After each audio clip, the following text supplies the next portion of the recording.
नमस्कार साथियों, एक बार फिर से आप सभी का हमारे YouTube चैनल पर हार्दिक अभिनंदन और स्वागत है। देखिए, इस वीडियो में आज हम बात करेंगे समाजशास्त्र की प्रकृति के बारे में कि समाजशास्त्र की प्रकृति कैसी है। तो ये प्रश्न एक जरूर पूछा था पेपर में। तो समाजशास्त्र की जो प्रकृति है वो वैज्ञानिक है। कैसी है? वैज्ञानिक।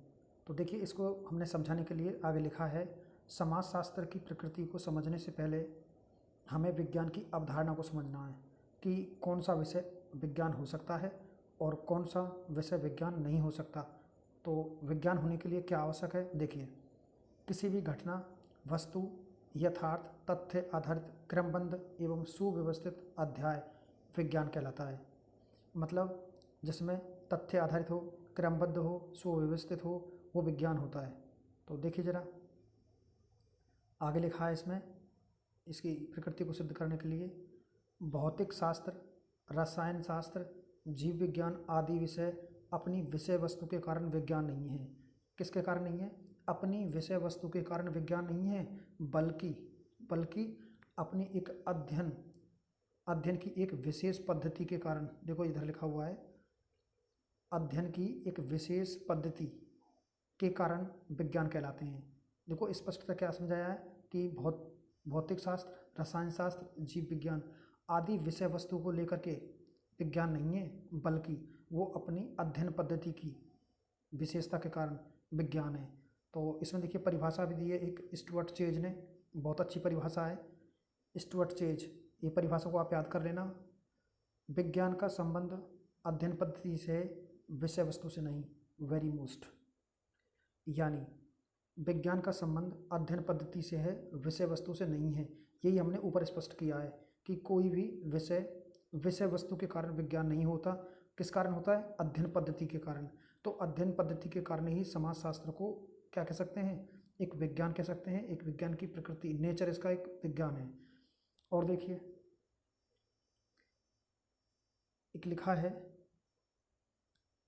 कार्ल पियर्सन, जो कार्ल पियर्सन है, उन्होंने लिखा है, समस्त विज्ञानों की एकता विषय वस्तु से ना होकर अध्ययन पद्धति से है, विषय वस्तु से नहीं। ऐसा लिखा है इन्होंने, कि इन्होंने वही बात की है कि अध्ययन पद्धति से विज्ञान होता है, विषय वस्तु से नहीं होता। तो देखिए, अब यहाँ पे एक बार समझ लीजिए, अध्ययन पद्धति और विषय वस्तु। तो विषय वस्तु किस प्रकार विज्ञान नहीं होती, ये समझाया गया है इसमें। देखो एक बार, देखिए जो अध्ययन पद्धति है इसमें लिखा है कि समस्या और प्रकल्पना, यानी जो अध्ययन पद्धति होती है उसमें समस्या को लेकर के एक प्रकल्पना बनाई जाती है।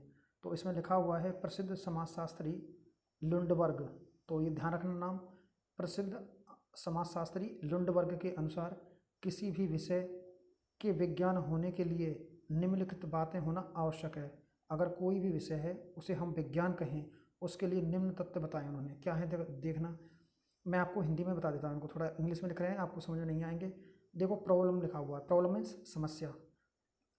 अगर समस्या है, पहले हमें किसी चीज़ की समस्या देखनी है, समस्या के बाद उसका प्राकलन करना है, फिर वर्गीकरण करना है, अवलोकन करना है, फिर विश्लेषण करना है, सामान्यीकरण करना है, परीक्षण करना है और पूर्व अनुमान लगाना है। ये सारे तथ्य जो तथ्यात्मक हैं और ये विज्ञान के अंदर पाए जाते हैं। तो आगे देखिए, ये बताया इन्होंने, उपरोक्त विषय यानी विशेषताएं समाजशास्त्रीय अध्ययन में से भी पाई जाती हैं। मतलब जो उपर्युक्त विशेषताएं समाजशास्त्रीय अध्ययन में भी पाई जाती हैं, अतः समाजशास्त्र की प्रकृति कैसी है? वैज्ञानिक है। तो आपको ये पता लगा, तो आपने सीखा क्या कि कोई भी विषय वस्तु के कारण विज्ञान नहीं होता, बल्कि वो अपनी अध्ययन पद्धति के कारण विज्ञान होता है।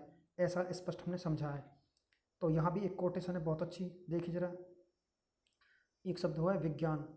देखिए, प्राकृतिक विज्ञान में कौन कौन से आते हैं? भौतिक विज्ञान, रसायन विज्ञान और जीव विज्ञान, इनको प्राकृतिक विज्ञान माना गया है। जबकि सामाजिक विज्ञान जो है उनमें इतिहास है, राजनीति विज्ञान और समाजशास्त्र है। जरा देखना इसको, बहुत अच्छा कथन है और ये कथन पेपर में पूछा जाता है बार बार। लैंडिस का कथन है, लैंडिस, विज्ञान है वह चाहे भौतिक शास्त्र में हो चाहे समाजशास्त्र में। यानी विज्ञान है चाहे वह भौतिक शास्त्र में चाहे समाजशास्त्र में। और ध्यान रखें, यानी समाजशास्त्र सामाजिक विज्ञान है, प्राकृतिक विज्ञान नहीं। ऐसा कोटेशन किसने दिया है मुझे कमेंट करके ज़रूर बताना। है ना, वीडियो कर देखा था पूरा आपने। आगे देखिए, विज्ञान की विशेषताएं। अब विज्ञान की विशेषता देख लीजिए कि एक विज्ञान की विशेषता क्या हो सकती है। ऊपर जो हमने लिखा था सब समझा था वही है। विज्ञान की अध्ययन पद्धति, अवलोकन, वर्गीकरण, परीक्षण आदि का प्रयोग किया जाता है। ठीक है, पहले समझा दिया था उसमें। कारण कार्य नियम का प्रयोग किया जाता है। कारण कार्य नियम के आधार पर सार्वभौमिक सिद्धांत अथवा नियमों का निर्माण करना होता है इसमें विज्ञान में। विश्वसनीय निष्कर्ष की प्राप्ति होती है विज्ञान से। देखो निष्कर्ष निकलता है कि नहीं निकलता, किसी समस्या को लेकर हम जब तथ्यात्मक जानकारी प्राप्त करने पर उतारू हो जाते हैं तो विज्ञान उसकी खोज कर ही लेता है। वस्तुनिष्ठता का प्रयोग होता है। वस्तुनिष्ठता का मतलब है, मतलब देखिए जैसे वस्तुनिष्ठता का मतलब है जिसका एक उत्तर होना, मतलब यहाँ फैक्चुअल उत्तर पर पहुँच जाते हैं ये। देखिए घटना का पक्षपात रहित या पूर्वग्रह से रहित अध्ययन करना है, तो इसमें देखिए वस्तुनिष्ठता में भी आपने पढ़ा होगा, वस्तुनिष्ठ शैली जो है वो पक्षपात रहित होती है। एक तो होती है देखो लिखने वाली, लेखन शैली वाली, उसमें तो देखो पक्षपात हो सकता है कि इसने अच्छा नहीं लिखा था, सुंदर नहीं लिखा था, इसलिए नंबर काट लिया गया। वस्तुनिष्ठ में ऑप्शन आते हैं, ए ऑप्शन, बी ऑप्शन और सी ऑप्शन, डी ऑप्शन। तो ऑप्शन में आप इसमें क्या है, वस्तुनिष्ठता पाई जाती है विज्ञान की पद्धति में। तो लिखा भी है पक्षपात रहित होता है और इसमें वस्तुनिष्ठता पाई जाती है। और देखिए घटना या विषय वस्तु परीक्षण तथा पुनः परीक्षण संभव घटना के भविष्य की ओर संकेत करने की क्षमता या भविष्यवाणी की क्षमता रखती है विज्ञान।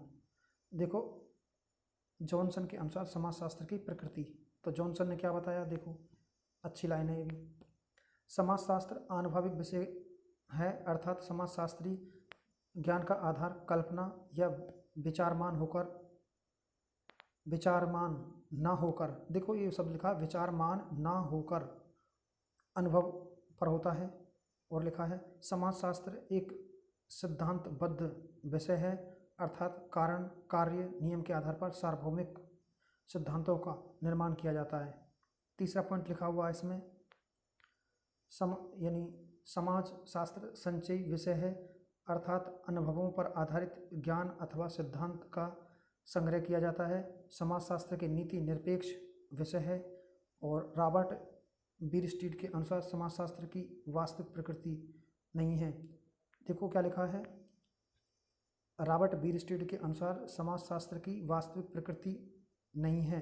तो कैसी नहीं है, वास्तविक प्रकृति नहीं है।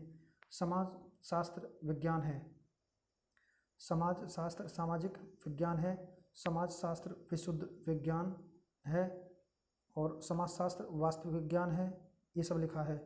और नहीं क्या रहे, देखो इन्होंने साफ लिखा है, इधर मैंने बोला था बीरस्टीड ने क्या कहा था कि बीरस्टीड के अनुसार समाजशास्त्र की वास्तविक प्रकृति कैसी है और ना नहीं में बांटना है। समाजशास्त्र सामाजिक विज्ञान है, प्राकृतिक विज्ञान नहीं है। तो ये बीरस्टीड का कथन था। अभी मैं आपसे कह रहा था ना कमेंट करके बताना, तो बीरस्टीड का कथन है समाजशास्त्र सामाजिक विज्ञान है, प्राकृतिक विज्ञान नहीं है, बीरस्टीड। ठीक है, ऐसे इसमें लिखा हुआ है समाजशास्त्र विशुद्ध विज्ञान है, ठीक है, व्यवहारिक विज्ञान नहीं, ऐसा बीरस्टीड ने कहा था। समाजशास्त्र वास्तविक विज्ञान है क्या, तो ये आदर्शात्मक नहीं है। समाजशास्त्र वास्तविक विज्ञान है, आदर्शात्मक नहीं है। समाजशास्त्र सामान्य विज्ञान है, विशेष विज्ञान नहीं है। तो ये तो आपको पता ही है, पहले भी हम पढ़ चुके हैं, विशेष विज्ञान नहीं है। समाजशास्त्र अमूर्त विज्ञान है, मूर्त विज्ञान नहीं है। इसकी विशेषताएं समाजशास्त्र की, और तर्क व अनुभव को महत्व और इसमें कल्पना को महत्व नहीं दिया जाता। तो क्योंकि विज्ञान में कल्पना पर कोई आधारित होता ही नहीं है और इसमें मूर्त भी कोई नहीं होता। ठीक है, तो देखिए साथियों, अगर आपको वीडियो अच्छा लगा है तो चैनल को सब्सक्राइब जरूर कर दें। और इससे पहले हम यूनिट फर्स्ट के 3 टॉपिक डाल चुके हैं और जो क्षेत्र के संबंध में व्यवहारात्मक और स्वरूपात्मक जो सिद्धांत थे उनको अलग अलग ट्रिक के माध्यम से डाल चुके हैं। तो प्लेलिस्ट पर आप जाइए, टेलीग्राम का जो लिंक है आपको मिल जाएगा और प्लेलिस्ट का लिंक भी आपको मिल जाएगा। तो प्लेलिस्ट में जा कर के यूनिट फर्स्ट की सभी वीडियो को आप देख लें। तो आज के लिए इतना ही, धन्यवाद, थैंक यू।